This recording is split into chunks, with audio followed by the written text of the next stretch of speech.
वंदे मातरम। मैं हूं ऋतु बिष्ट और आप देख रहे हैं नेटवर्क 10 का खास कार्यक्रम चर्चाएं खास।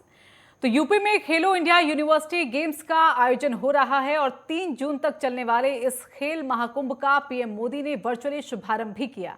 पीएम मोदी ने इस दौरान कहा कि भारत में खेलों का एक नया युग शुरू हो गया है और इसी तरह यूपी में खेलों को तेजी से बढ़ावा भी दिया जा रहा है। योगी सरकार की कोशिश ये है कि अब खेलों में भी यूपी का नाम हो और इस दिशा में कई प्रयास भी किए जा रहे हैं। कई स्टेडियम भी बनाए जा रहे हैं और किटें भी जो खिलाड़ियों को वो इस दौरान उपलब्ध भी कराई जा रही हैं। तो खिलाड़ियों को प्रोत्साहित भी किया जा रहा है, प्रतिभाएं उभर कर सामने आ रही हैं और प्रतिभाओं को तलाशा भी जा रहा है।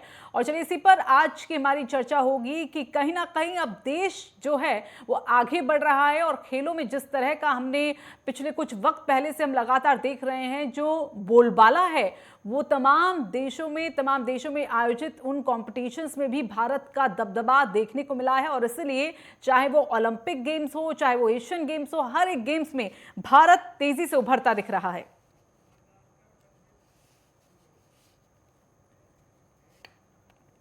तो चलिए इसी पर हमारी आज की चर्चा रहेगी और इस चर्चा में हमारे साथ 3 मेहमान हमारे शामिल होंगे। फिलहाल हमारे साथ सपा के प्रवक्ता हैं भुवन भास्कर जोशी जी हैं और उसके साथ ही स्पोर्ट्स कोच हैं मंजीत सिरोही जी। सबसे पहले भुवन भास्कर जोशी जी, आपके पास आना चाहेंगे। पहले इस तरह की तस्वीर भारत में बहुत कम थी, लेकिन 5 से 10 सालों की बात करें तो वो उभरी है। लेकिन हाल के कुछ सालों में ये तस्वीर और भी ज्यादा उभरी है और दुनिया के हर एक पटल पर जहां पर भी स्पोर्ट्स का नाम होता है, स्पोर्ट्स को लेकर कोई भी ऑर्गेनाइजेशन होता है, कंपटीशन होता है, तो कहीं ना कहीं पहले पायदान पर कोशिश यहां पर भारत की रहती है। ऋतु जी, पहले तो नाम सुधार की आशा है। प्रोफेसर भुवन भास्कर जोशी मेरा नाम है। जी सर, माफ कीजिएगा। ठीक है सर, ओके। अपनी टीम से। जी सर। नंबर 2, हम आज आपके चैनल के माध्यम से जो हम आज सुन पा रहे थे कि माननीय प्रधानमंत्री जी ने इसका वर्चुअल उद्घाटन भी करने का काम करा। जैसा कि हमें पता है, माननीय प्रधानमंत्री जी से पहले इस प्रदेश के एक सांसद भी हैं। हमें अच्छा लगता अगर प्रधानमंत्री जी एक सांसद होने के नाते उत्तर प्रदेश के वो इसका उद्घाटन करने आते, क्योंकि आज की डेट में उनकी जो कर्मभूमि है उत्तर प्रदेश है, क्योंकि उनको बनारस की महान जनता ने उनको वोट देने का काम करा और वो चाहते तो आज इस युवाओं के उत्सव में अपनी स्वयं भागीदारी करके युवाओं का मार्गदर्शन करते। चूंकि आपको सरकार का विषय है, केंद्र सरकार का और प्रदेश का सरकार का विषय है, निश्चित तौर पे खेल हो रहा है और हमारे माननीय अखिलेश यादव जी खेलों को लगातार प्रेम करते हैं, लगातार बढ़ावा देने का काम करते हैं। हम सभी खिलाड़ियों के लिए शुभकामना देना चाहते हैं और सरकार से आशा करते हैं कि जो खिलाड़ी यहाँ पर प्रतिस्पर्धा करने आए, ये सरकार की जिम्मेदारी बनती है कि वो अलग अलग प्लेटफॉर्म पर देश का नेतृत्व कर सके, इस ओर भी चिंता करने का काम करें और उनसे जुड़े जो समस्याएं हैं उनके भी निवारण करने का काम करेंगे। साथ उनके रोजगार का भी भविष्य में बन पाए, इस दिशा में भी काम करने का काम। यानी कि इस पहल का स्वागत करते हैं आप? देखिए, मैं बोलना चाहता हूँ ना, हमारे नेता माननीय अखिलेश यादव जी स्पोर्ट्स पर्सन है और वो स्पोर्ट्स खेलते भी है और स्पोर्ट्स को बढ़ावा भी देते हैं और जब उनका शासन काल था उन्होंने लगातार स्पोर्ट्स की दिशा में काम करने का काम करा था, कि ग्रामीण खेल हो चाहे वो वैसे खेल हो। और हम इसका स्वागत करते हैं और हमें लगता है कि सरकार उनकी व्यवस्था रुकने की, उनके भोजन की, उनके ट्रेनिंग की ठीक ढंग से करेगी और उनके आगे के भविष्य की भी चिंता करेगी। और साथ साथ मैं आपके चैनल के माध्यम से कहना चाहता हूं कि उनका रोजगार का साधन भी ये खेल बने, इस दिशा में भी काम करने का काम। ठीक है मंजीत सिरोही जी, आपने खुद देखा होगा कि वक्त के साथ साथ ही हमारे देश में खेल के प्रति कितनी रुचि जो है वो बढ़ी है। माता पिता जो कल तक कहते थे कि आप खेलिए मत, आप पढ़ाई पर ध्यान दीजिए, आज कहीं ना कहीं वही माता पिता अपने बच्चों को कोचिंग के लिए लेकर जाते हैं ताकि एक प्रोफेशनल उसमें बच्चे आगे बढ़े। और जिस तरह से ओलंपिक में भी हमने देखा कि जब देश को गोल्ड मिलता है, ब्रॉन्ज मिलता है, सिल्वर मिलता है, तो किस तरह से जो हमारे देशवासी हैं वो गौरवान्वित होते हैं। तो एक पल बहुत खास है और इसीलिए हम कहें कि शायद पेरेंट्स अब अपने बच्चों को खेल के प्रति और भी आगे कर रहे हैं। बिल्कुल, आप ऋतु जी ये सही कह रहे हैं। और जहाँ तक मेरा ऑब्जर्वेशन है, इंडिया अब ओलंपिक की तरफ चल गया है और विद इन 10 इयर्स और 15 इयर्स हम लोग अमेरिका और चाइनीज़ को कंपेयर कर पाएंगे जिस हिसाब से अभी काम चल रहा है, खेलो इंडिया का चल रहा है। क्योंकि जब से ये खेलो इंडिया शुरू हुआ है शायद हमारे ओलंपिक्स में मेडल भी काफ़ी बढ़ गए हैं और ग्रास रूट पे भी काफ़ी अच्छा काम हो रहा है। मेनली स्कूल्स में हमें फोकस करने की और ज़रूरत है। स्कूल्स पे जब तक हम स्कूल्स की टीम्स पे इन पे फोकस करेंगे तो हमको ज़्यादा प्लेयर्स मिल पाएंगे कंपेयर टू बड़ी टीम्स के साथ साथ। दूसरी जो एक मेरे को जो लगती है जो एक प्रॉब्लम है सबसे बड़ी, आज भी लोगों को ये लगता है कि खेलेगा तो वो पढ़ाई नहीं करेगा।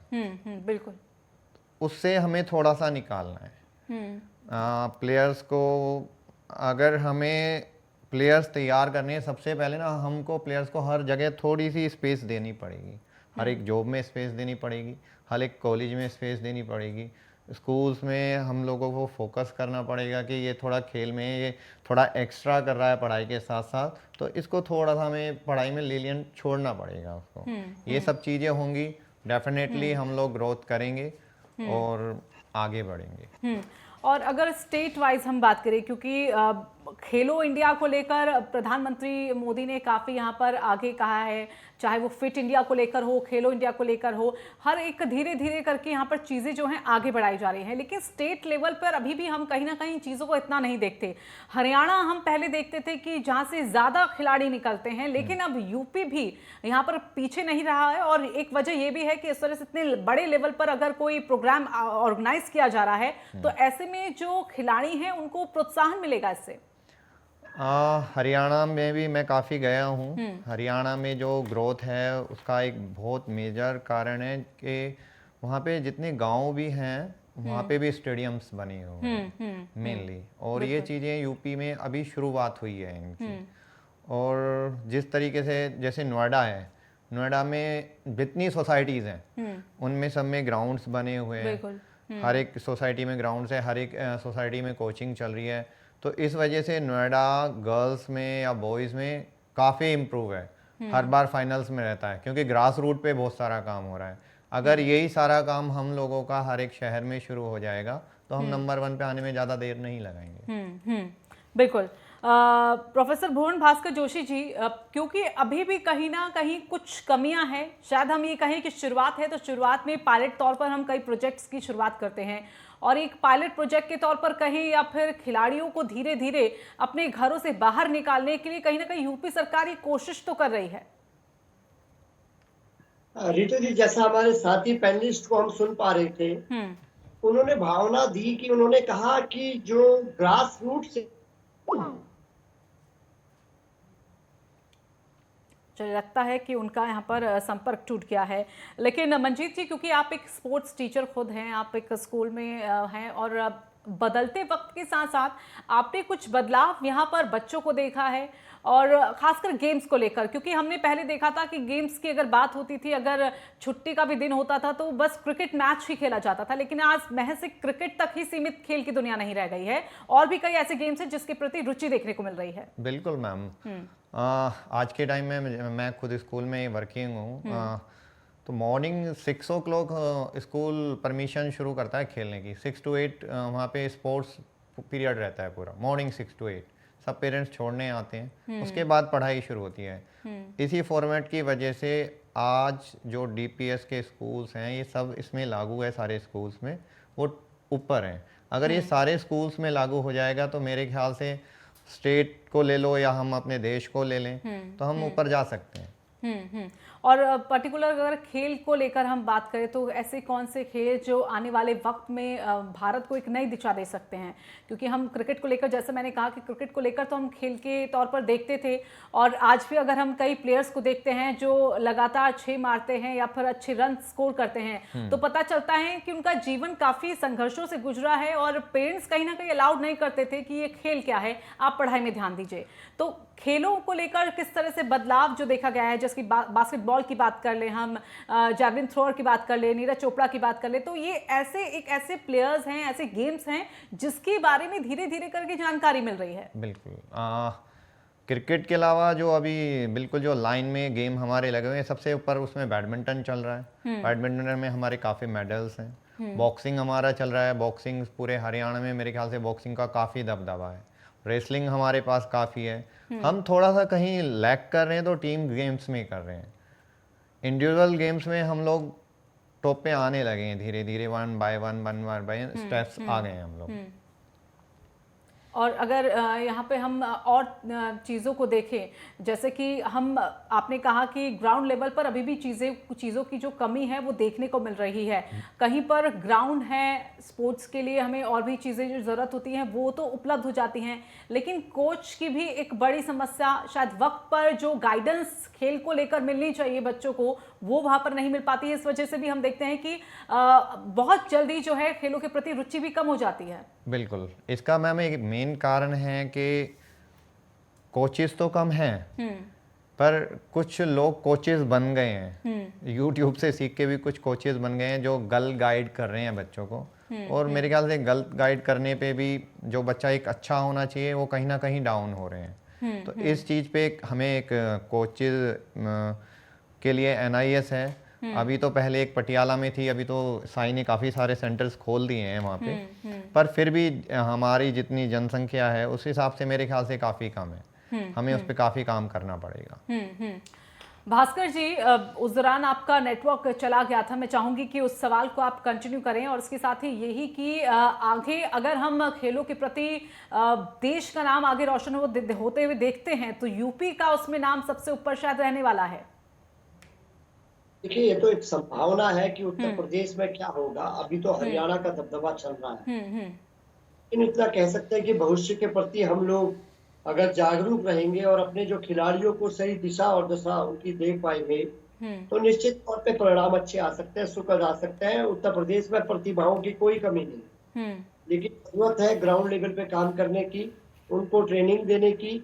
और जैसा कि अभी डिस्कशन में भी निकल के आ रहा था कि कई जगह जो है कोचिंग अनट्रेन्ड लोग दे पा रहे हैं, और कई, जैसे मैं गाजियाबाद रहता हूँ, मैं आपको उदाहरण बताना चाहता हूँ। वहाँ पर एकमात्र स्टेडियम है सरकारी, और जो सरकारी स्टेडियम है वहाँ की स्थिति ये है कि वहाँ पर कोचेस कई स्पोर्ट्स के नहीं है। वो केवल आंकड़ों में चल रहा है कि यहाँ पर ये भी चल रहा है, ये भी चल रहा है, लेकिन जो ट्रेंड कोच होते हैं, जो साई के द्वारा ट्रेंड कोच होते हैं, उनकी नियुक्ति नहीं है, जिसके कारण की उस गुणवत्ता नहीं आ पाती। और जब तक क्वालिटी नहीं आ पाएगी ट्रेनिंग में, तो मुझे लगता है कि उसका परिणाम सुखद नहीं आ सकता। उसकी ट्रेनिंग प्रॉपर होनी चाहिए, और स्कूल में भी उन विद्यार्थियों को रियायत मिलनी चाहिए जो खेल के क्षेत्र में है। उनके पठन पाठन में कोई दिक्कत ना आए, उनका समय किस तरह ट्रेनिंग का हो, ये माँ बाप भी चिंता करें और उनके स्कूल वाले भी चिंता करें। तो ये निश्चित तौर पे, क्योंकि वो जो बालक होता है जो खेल के क्षेत्र में जाता है, हमें ये मान के चलना चाहिए वो देश का बालक है और देश की दिशा में काम कर रहा है। क्योंकि स्पोर्ट्स से भी जो ख्याति मिलती है देश को, वो भी एक अलग कीर्तिमान बनता है। और तो इसलिए जरूरत होती है उनको प्रॉपर ट्रेनिंग करें, प्रॉपर उन लोगों को डाइट हो, प्रॉपर उन लोगों के स्वास्थ्य का ध्यान रखा जाए, प्रॉपर उनके एजुकेशन का ध्यान रखा जाए, प्रॉपर उनके एम्प्लॉयमेंट के बारे में सरकार कोई नीति और नियत बनाए। तो निश्चित तौर पर मुझे लगता है कि उत्तर प्रदेश में प्रतिभाओं की कोई कमी नहीं। लेकिन जिस तरह का ये बहुत ही बड़े लेवल पर आयोजन फिलहाल खेलो इंडिया को लेकर किया जा रहा है, क्या आपको लगता है कि ये जायज़ है और ऐसे समय पर करना? क्योंकि कई ऐसे खिलाड़ियों को लेकर, जैसा कि आपने पहले भी कहा कि कहीं ना कहीं उन्हें व्यवस्था उस तरह की नहीं मिल पाती है, चीज़ें उस तरह की नहीं मिल पाती है ताकि वो अपने खेल को शुरू से लेकर अंत तक ले जा सके। ये वजह होती है, कहीं ना कहीं वो उसे बीच में छोड़ देते हैं। हाँ रितु जी, ये विषय प्रायतः रहता है, और उसके पीछे कारण होता है कि कई जो पेरेंट्स होते हैं वो उसका आर्थिक बोझ नहीं सहन कर पाते, जिसके कारण बच्चे बीच में छोड़ने को विवश हो जाते हैं। जो कोच है वो इतने प्रॉपर ट्रेन नहीं होते, बच्चों को लगता है कि अगर हम खेल की ओर ध्यान देंगे तो ना हम खेल के रहेंगे ना हम पढ़ाई के रहेंगे। तो ये भी एक कारण होता है कई बार। तो अगर उनको प्रॉपर ट्रेनिंग दी जाए, जैसा कि हमारे साथी खिलाड़ी भी बोल रहे थे कि साई के द्वारा जो ट्रेंड शिक्षक होते हैं, कोच होते हैं, वो अगर बच्चों को ट्रेनिंग देते और उनकी सरकार योजना बनाए कि उनके रोजगार का हम क्या कारण बनेंगे, तो निश्चित तौर पर इसका परिणाम सुखद होगा। बिल्कुल। मंजीत जी, वक्त के साथ साथ खेलों में जिस तरह का बदलाव हुआ है तो कहीं ना कहीं हम अपने पीछे की ओर भी जा रहे हैं। जैसे कि पहले कुश्ती हुआ करती थी, कुश्ती को लेकर ये जो कार्यक्रम यहाँ पर रखा गया है यूपी में खास तौर पर, वहाँ पर भी कई ऐसे खिलाड़ी आ रहे हैं। और इसके साथ ही योगासन को लेकर भी, योगा एक कहीं ना कहीं अब ट्रेंड में हो चला है। और जब विदेशी लोग हमारी भारतीय संस्कृति को एक्सेप्ट कर रहे हो, और ऐसे में इसको लेकर भी जो संभावनाएं हैं वो भविष्य में काफ़ी दिखाई दे रही हैं। बिल्कुल मैम, असल में जो चेंजेस हुए हैं ना, चेंजेस हर ग्राउंड पे हुए हैं। जो पहले हमारे पास ग्राउंड होते थे वो मिट्टी के ग्राउंड होते थे, अभी हमारे पास सिंथेटिक ग्राउंड्स हैं, उससे इम्प्रूवमेंट ज़्यादा निकल के आ रहा है। डाइटिशियंस हैं हमारे पास, पहले कोई डाइटिशियंस हमारे पास नहीं होते थे स्पोर्ट्स को लेके। फिजियोज़ हैं हमारे पास, पहले फिजियोज़ का पता ही नहीं था। अच्छे कोचेज़ हैं, हाई लेवल कोचेज़ हैं, इंटरनेशनल कोचेज़ भी हैं जो इंडिया टीम को हैंडल कर रहे हैं आज के टाइम में। कुछ बाहर की एकेडमीज़ भी चल रही हैं, जैसे NBA एकेडमी इंडिया के अंदर आ गई है, ग्रेटर नोएडा में वो अपना वर्कआउट कर रही है। उसके बाद भी कुछ रिजल्ट हमारा इम्प्रूव हुआ है। इंटरनेशनल टीम्स हैं उनके पास बाहर के कोचेज़ हैं, उससे भी इम्प्रूव हुआ है। पर मैं चाहता हूँ हमें बाहर के कोचेज़ की ज़रूरत ना पड़े, हमारे खुद के कोचेज़ होंगे, क्योंकि जो इंडियंस हैं हम उनको ज़्यादा क्लोजली पहचान पाएंगे कंपेयर टू बाहर का कोच आके। एक लैंग्वेज कन्वेक्शन, जो कनेक्शन हम कह सकते हैं, कि वो भी कहीं ना कहीं एक क्लियर रहेगा यहाँ पे। बिल्कुल। दूसरी चीज़, सर ने जो अभी बोला कि बहुत सारे लोग छोड़ देते हैं गेम को एक पीक पे आने से पहले, उसका एक मेन कारण है कि अभी भी जॉब्स कम हैं स्पोर्ट्स में। हर डिपार्टमेंट में या हर कॉलेज में अगर कुछ कोटा उसका मिलेगा तो ऑटोमेटिकली ना हमारा 50% बूस्ट हो जाएगा स्पोर्ट्स। हमें बहुत कम करना पड़ेगा, पेरेंट्स ही उसको फोर्स करके बच्चे को आगे ले आएंगे। क्योंकि यूपी में फिलहाल ये शुरुआत हुई है और ये महज शुरुआत है, उसके आगे और भी यहाँ पर खेलों को जो फोकस किया जा रहा है, सीएम योगी और प्रधानमंत्री मोदी की भी उम्मीदें हैं कि अब धीरे धीरे करके जो खिलाड़ी हैं वो हरियाणा से तो आ ही रहे हैं, धीरे धीरे यूपी का भी दबदबा यहाँ पर आगे रहे। लेकिन आपको क्या लगता है कि हम अगर तमाम और राज्यों की बात करें तो वहाँ पर कौन कौन से ऐसे राज्य जो अपनी प्रतिभाओं को उभार रहे हैं और जो व्यवस्थाएं हैं वो वहाँ पर बेहतर हैं? सबसे पहले तो हरियाणा आएगा, इसके बाद राजस्थान काफ़ी इम्प्रूव कर रहा है, और साउथ में तमिलनाडु, और इधर पंजाब, देन यूपी को मैं बोल सकता हूँ। बाकी तो मेरे को लगता नहीं है बहुत ज़्यादा है। रैंकिंग में ये 4-5 स्टेट्स हैं जो काफ़ी इम्प्रूव है। चलिए, संजीव मिश्रा जी हमारे साथ जुड़ गए हैं, बीजेपी के प्रवक्ता हैं। संजीव जी, ये बहुत एक अच्छी पहल है और सपा के हमारे साथ प्रवक्ता है प्रोफेसर भुवन भास्कर जोशी जी, उन्होंने भी कहीं ना कहीं आपके इस फैसले का स्वागत किया है जो ये आयोजन हो रहा है।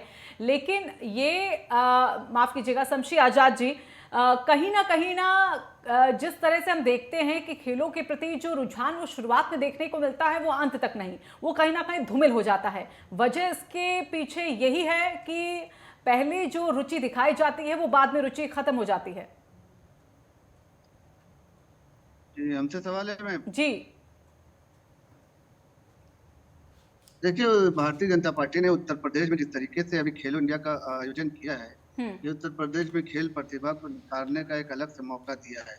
इसमें आपने देखा कि कम से कम एक मौका मिला। सबसे पहले तो आपने देखा कि हर जिले में इन्होंने स्टेडियम बनाने के लिए, वहाँ पे अलग से हॉस्टल बनाने के लिए खेल को, प्रतिभागियों को उनकी प्रतिभा निखारने का मौका दिया। उसके बाद एक बड़ा आयोजन किया है जिसमें गोरखपुर, बनारस और तो गोरखपुर, काशी और लखनऊ में एक आयोजन किया, जिसमें कल अनुराग ठाकुर जी के द्वारा यहाँ पर आपने देखा कि जो केंद्रीय क्रीड़ा मंत्री, खेल मंत्री हैं, उनके द्वारा यहाँ पर योगी आदित्यनाथ जी के द्वारा यहाँ पर एक भव्य, जिसको कहा जाता है कि महाकुंभ, खेलों का कुंभ, तो यहाँ पर उसका आयोजन किया गया। अब यहाँ पर एक अलग से जो खेल का संचार हुआ यहाँ पर युवाओं के लिए, तो ये एक बहुत बड़ी उपलब्धि है, जिससे युवा जुटेंगे और युवा का ध्यान जब खेल की तरफ जाता है तो एक अलग से उनके अंदर मोटिवेशन पैदा होता है जो आगे उनका भविष्य सुधारने के लिए काम आता है। इसलिए खेल के लिए जो है अलग से समय भी देते हैं, चाहे हॉस्टल में आप जाएं, चाहे परिवार में रहें, चाहे कहीं पर भी रहें, खेलों के लिए अलग इसीलिए निकाला जाता है जिससे युवाओं में एक अलग से मोटिवेशन पैदा होता है जो उनका भविष्य बनाने में, सुधारने में कारगर साबित होता है।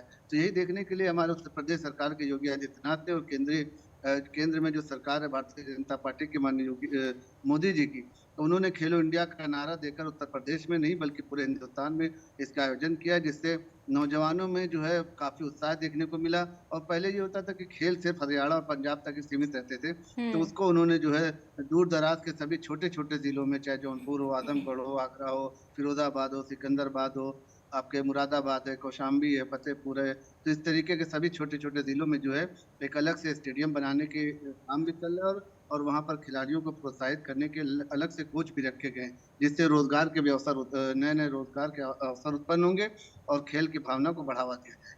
नहीं, शमशेर आज़ाद जी, सवाल यहाँ पर यही है, क्योंकि सपा के प्रवक्ता जो हमारे साथ जुड़े थे वो भी यहाँ पर यही कह रहे थे कि ये एक महज नारा ना बन जाए, ये एक महज कार्यक्रम भर ना रह जाए, बल्कि इसके बाद जो दिक्कतें असल में खिलाड़ियों को आती है, चाहे वो किट को लेकर हो, चाहे वो स्टेडियम को लेकर हो, या फिर वो कोच को लेकर हो, इस तरह की समस्या ये ना आए, ये कार्यक्रम महज ना रह जाए। भाजपा जो नारा देती है वो सिर्फ नारा नहीं रहता है, उसको जो है जमीनी सतह पर उसको जो है पूरी तरीके से कामयाब किया जाता है। आपने देखा, चाहे जो भी नारा दिया, जो मोदी जी का नारा सबका साथ सबका विकास, तो आपने देखा कि लगातार वही चल रहा है, सबका साथ और सबका विकास, उसमें सबका विश्वास भी जुड़ता चला जा रहा है। तो इसी तरीके से जो है, तो हमने कोई जो है नारा नहीं दिया है, ये हमारा कुछ चुनावी नारा नहीं है। खेलो इंडिया एक विजन है, एक खेलो इंडिया एक प्रेरणा है, जिसके तहत आपने देखा कि आरंभ हो चुका है, ये सिर्फ नारा नहीं। तो ये कहना गलत होगा कि सिर्फ नारा है। समाजवादी पार्टी, कांग्रेस और जो विपक्षी दल जो इस तरीके के आरोप लगाते रहेंगे, और हक भी है उनका, क्योंकि भाई उनको अपना वजूद बचाना, उनको पार्टी बचाना है अपनी। इस तरीके के अगर विरोध नहीं करेंगे तो पता कैसे चलेगा कि विपक्ष में है और भारतीय जनता पार्टी पूरी आज़ादी देती है कि ये लोग अपना नारा देते हैं, लेकिन हम काम पर विश्वास रखते हैं और भारतीय जनता पार्टी काम कर रही है। जी, आपने देखा भी किस तरीके से। जी जी, देखिए, मैं ऋतु जी बताना चाहता हूँ, माननीय अखिलेश यादव जी की वृहद सोच थी कि अभी लखनऊ में जो इंटरनेशनल मैच हो पा रहे हैं वो केवल माननीय अखिलेश यादव जी की वृहद सोच थी। उन्होंने इकाना स्टेडियम बनाया और आज इकाना स्टेडियम खिलाड़ियों के तो काम आ रहा है, साथ साथ जो हमारी विपक्षी है भारतीय जनता पार्टी, उनकी शपथ लेने के भी काम आ रहा है। ये माननीय अखिलेश यादव जी का खेल प्रेम ही तो था कि उन्होंने इकाना स्टेडियम लखनऊ में बनाया। और हम तो कहना चाहते हैं भारतीय जनता पार्टी के प्रवक्ता साथी यहाँ पर आए, एक विश्व स्तर का एक ऐसा स्टेडियम, ये भी अपने 6 साल का कार्यकाल में तो नहीं बन पाया, लेकिन 4 साल के कार्यकाल में बना के दिखाए। तो लगता है माननीय अखिलेश यादव जो विकास पुरुष है उत्तर प्रदेश के, उनके बराबर कुछ काम हो रहा है। क्योंकि आपने भी कहा, मैंने भी कहा, अपने साथी ने भी कहा है कि जो खिलाड़ियों के साथ जो आगे की चिंता है, ये आयोजन केवल एक खाना पूर्ति ना रह जाए, ये आगे उनकी प्रोग्रामिंग क्या है, आगे उनके लिए इवेंट किस प्रकार, उनके नेशनल इंटरनेशनल वो कैसे खेल पाएंगे, उनकी यात्रा नहीं रुकनी चाहिए, उनकी यात्रा आगे जानी चाहिए और उनको जो गोल है वो अचीव होना चाहिए। इस दिशा में सरकार का क्या काम कर रही है। बिल्कुल, अगर किसी चीज की शुरुआत किसी मकसद के साथ की जाती है तो वो मकसद पूरा होना चाहिए, ये यहाँ पर ध्यान देने की बेहद जरूरत है। मंजीत जी, एक सवाल यहाँ पर ये कि कहीं ना कहीं हम जो अब खेलों में परिवर्तन देख रहे हैं, खेलों के प्रति जो माइंडसेट एक बदल रहा है, फिल्मों को भी क्या इसमें हम माने कि वो भी एक प्रतिभाग है इसमें? बिल्कुल है। और मैं तो सबसे पहले मीडिया को कहना चाहूँगा, क्रिकेट के अलावा अगर बाकी गेम्स को भी वो उसी हाईलाइट से दिखाएं तो ऑटोमेटिकली हम काफ़ी इम्प्रूव कर जाएंगे। और एक आखिरी सवाल, क्योंकि वक्त बहुत कम है यहाँ पर, अब चुनौतियां किस तरह से दिखते हैं भारत के लिए खेल के प्रति? मंजीत जी। जी, खेल के प्रति भारत के लिए क्या चुनौतियां आगे के लिए? आगे के लिए चुनौतियां अच्छे प्लेयर्स की हैं, अच्छे कोचेस की हैं, अच्छे ग्राउंड्स की हैं जो धीरे धीरे डेवलप्ड हो रही हैं। और सबसे ज़्यादा ज़रूरी है कि हम इन पूरे खेल को राजनीति से बाहर निकाल के ना उसको ग्राउंड तक रहने देंगे तो हम इम्प्रूव करेंगे। अगर हम इसमें राजनीति लाएंगे तो इसमें भी हम फेल हो जाएंगे। बिल्कुल, ये बहुत सही बात की कि अगर खेलों को खेलना है और अगर भारत को आगे बढ़ना है खेलों के साथ, तो ऐसे में राजनीति को परे करना होगा। चलिए, बहुत बहुत धन्यवाद आप तीनों ही मेहमानों को हमारे साथ जुड़ने के लिए, चर्चा में शामिल होने के लिए। तो भारत को खेल शक्ति बनाने के लिए प्रयास किए जा रहे हैं और यूपी के 4 शहरों में खेलो इंडिया यूनिवर्सिटी गेम्स का आयोजन हो रहा है। खेलों के लिए इससे माहौल बनेगा और नए खिलाड़ियों को भी इससे प्रेरणा मिलेगी। यूपी सरकार ने खेलों के विकास के लिए कई कदम उठाए हैं। मेरठ में मेजर ध्यानचंद खेल विश्वविद्यालय का उदाहरण सामने है। साथ ही ओलंपिक में पदक जीतने वाले खिलाड़ियों के लिए भी सम्मान दिया जा रहा है। इसके साथ ही नई प्रतिभाओं को भी प्रोत्साहित किया जा रहा है। निश्चित है कि यूपी खेलों में देश को बेहतर खिलाड़ी आने वाले वक्त में देने वाला है। फिलहाल इस चर्चा में इतना ही। मुझे दीजिए इजाजत। जय हिंद।